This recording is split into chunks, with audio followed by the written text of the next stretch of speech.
দর্শক, ইজতেমা ময়দানে আছেন আমাদের সহকর্মী রমিজ হোসেন, তার কাছে চলে যাব। রমিজ, তৃতীয় পর্বে মুসল্লিদের সমাগম কেমন দেখছেন ইজতেমা ময়দানে, এবং আজকে কি কি আনুষ্ঠানিকতা রয়েছে? আর কিছুক্ষণ পরেই জুম্মা নামাজ অনুষ্ঠিত হবে।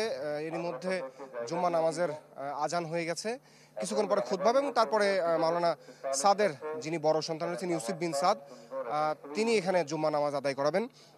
এবং এই যে আজকের জুম্মা নামাজ ঘিরে এখানে কিন্তু জমায়েত, আমরা বিপুল সংখ্যক মানুষের জমায়েত দেখতে পাচ্ছি। কারণ আজকে যেহেতু মাওলানা সাদপন্থীদের ইজতেমার প্রথম দিন জুম্মা এবং আজকে কিন্তু শবে বরাত, পবিত্র শবে বরাত, এই দিনগুলো উপেক্ষা করে উপলক্ষে কিন্তু মানুষের একটা বেশি ভিড় আমরা লক্ষ্য করতে পারছি।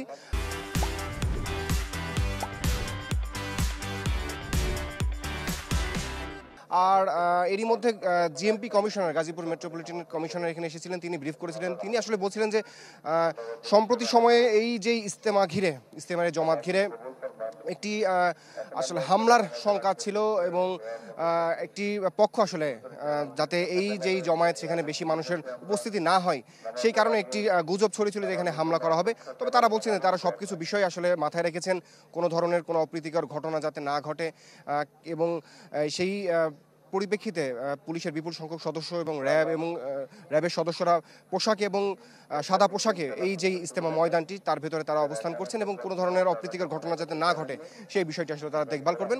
যেই বিপুল সংখ্যক মুসল্লি এই যেই ইজতেমার যে শেষ পর্ব এবং এই বছরের এটি শেষ জুমার নামাজ এখানে অনুষ্ঠিত হবে এই ইজতেমাতে।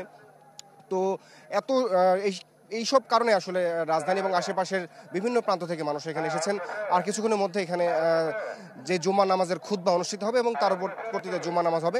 জুম্মা নামাজের পরে এখানে ভারতের একজন মাওলানা রয়েছেন, তিনি এখানে হেদায়েতমূলক বাণী প্রচার করবেন এবং তার পরবর্তীতে বাদ এশা নামাজ পর্যন্ত এখানে বিভিন্ন ধরনের তালিম হবে। এখানে বিশ্বের যে সমস্ত বিশ্ববিদ্যালয় রয়েছে এবং যে সমস্ত বিশ্ববিদ্যালয়ের শিক্ষক এবং সাধারণ শিক্ষার্থীরা রয়েছেন তাদের উদ্দেশ্যে কিছুক্ষণ আগে 10টা সাড়ে 10টার দিকে বয়ান অনুষ্ঠিত হয়েছে। এবং এই যেই এই জমায়েতে সাধারণ মানুষ যারা এখান থেকে এসেছেন এবং তারা যাতে নির্বিঘ্নে তাদের এই যেই তাদের ধর্মীয় যে কাজগুলো যারা এখানে শিখতে এসেছেন সেই বিষয়গুলো এখান থেকে সম্পন্ন করে তারা যাতে নিজ গন্তব্যে ফিরে যেতে পারে সেই বিষয়টি দেখভাল করছেন আইনশৃঙ্খলা রক্ষাকারী বাহিনী। রমিজ, অনেক ধন্যবাদ আমাদের সাথে যুক্ত হবার জন্য। দর্শক, টঙ্গীর তুরাগতীর থেকে বিশ্ব ইজতেমা তৃতীয় পর্বের খবর জানাচ্ছিলেন সহকর্মী রমিজ হোসাইন।